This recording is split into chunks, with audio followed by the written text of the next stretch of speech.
Hey, fellow YouTubers. So it looks like I'm going homeless again for the second time. First time was a lot more by choice because I had just reached retirement age and they gave me a small chunk of change. And I didn't know what to do. If I didn't have this dog, I would have bought a brand new touring Harley and just started touring the country. But I have this dog and he doesn't like motorcycles. So I went and I bought this 4Runner. And then a year later, I'm so torn up about not having a motorcycle that I go buy a brand new Harley. And I can't really give up on either because literally I would have to pay the dealership $7,000 for them to take my Harley back. I'm not doing that. I would have to pay. Well, no, I took this truck to Toyota and they would pay me quite a bit of money, but then I'd have no car. And I had such a reliable Honda Civic hatchback.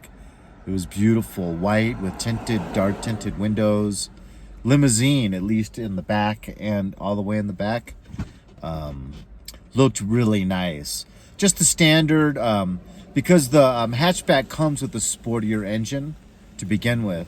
So you've already kind of got the sportier, so I just got the standard hatchback because it comes with that sportier engine.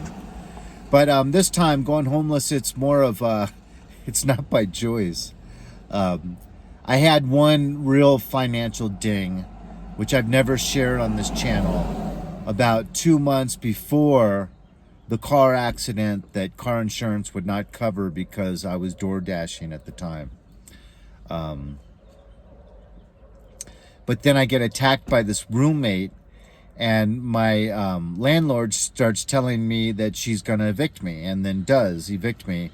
And I'm like, you can't evict someone when they're a victim. Just because I got attacked, you're going to evict me? So it turns out that the police department did say that I was disorderly, so that it was both of our faults. Man, just I'm having such bad luck. And he's got some really big, highfalutin law firm. So on the 25th, I got to go into court because I didn't follow the eviction notice. They give me 48 hours. And at that time, I was under the influence that I was the victim on all the court paperwork. Because I've been given court paperwork where I'm said that I'm the victim and that he's the assailant.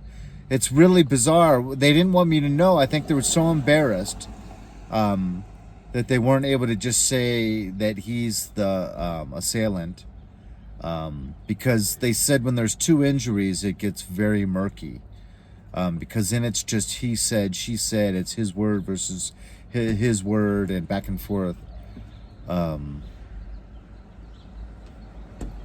So yeah, down to $200 and almost 2 weeks to go before I get a pension check. Have a doctor's appointment in an hour for my hand. Remember, I got pins. One pin right here and one in the pinky.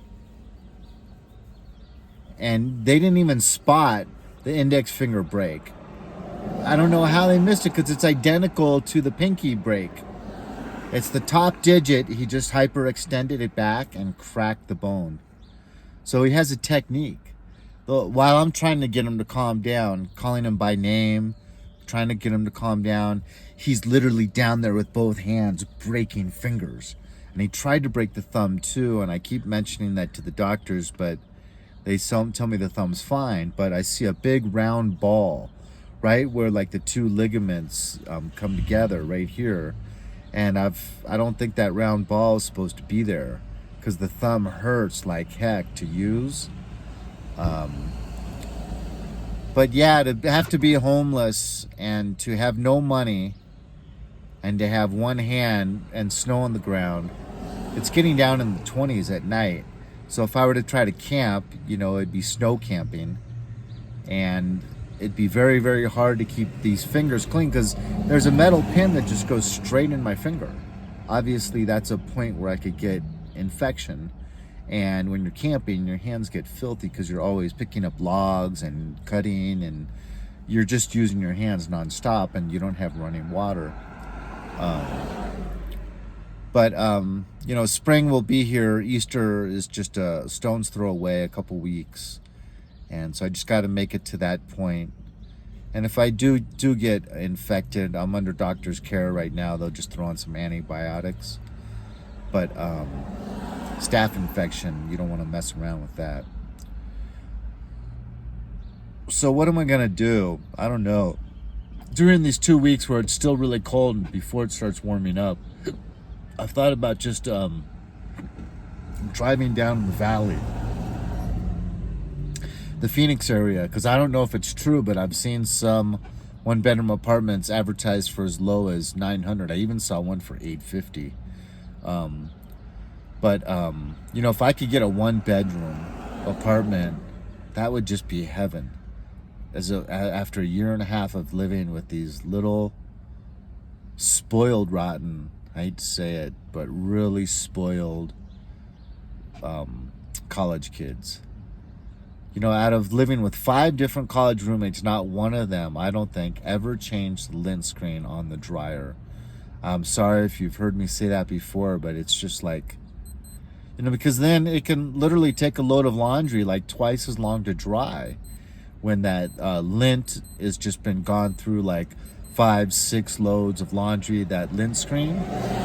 And if you don't change it, it can't have an exhaust. It's like on a vehicle. If the air intake is bad or the exhaust, your engine's not going to run right. Same with this dryer.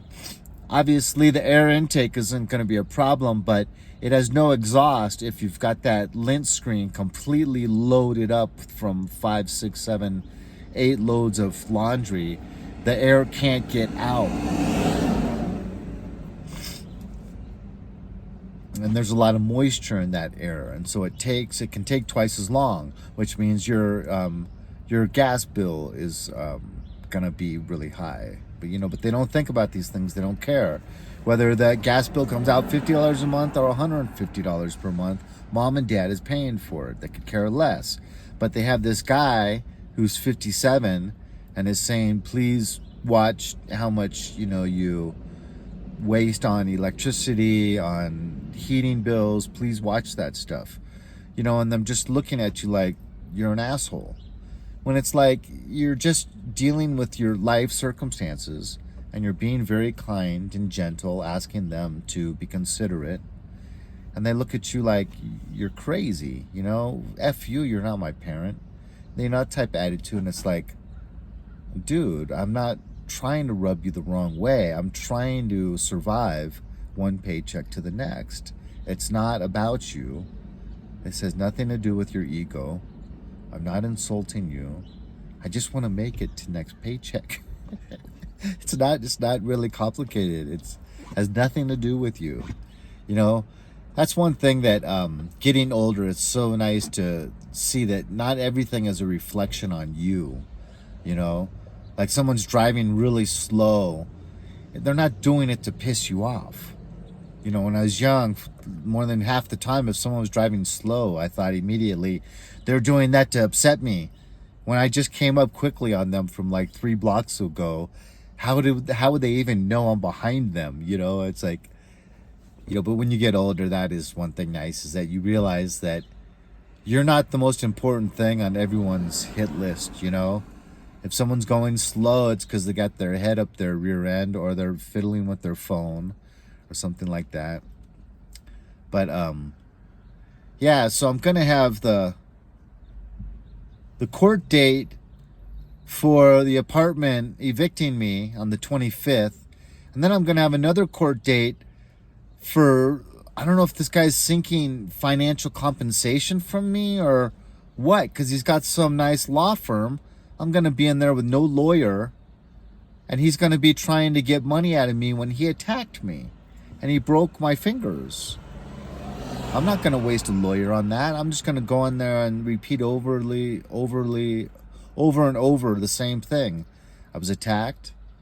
I tried to defend myself while I was trying to call the police. And in the case of me trying to defend myself and call the police at the same time, I got 2 fingers broken. It feels like the third, my thumb will never be the same.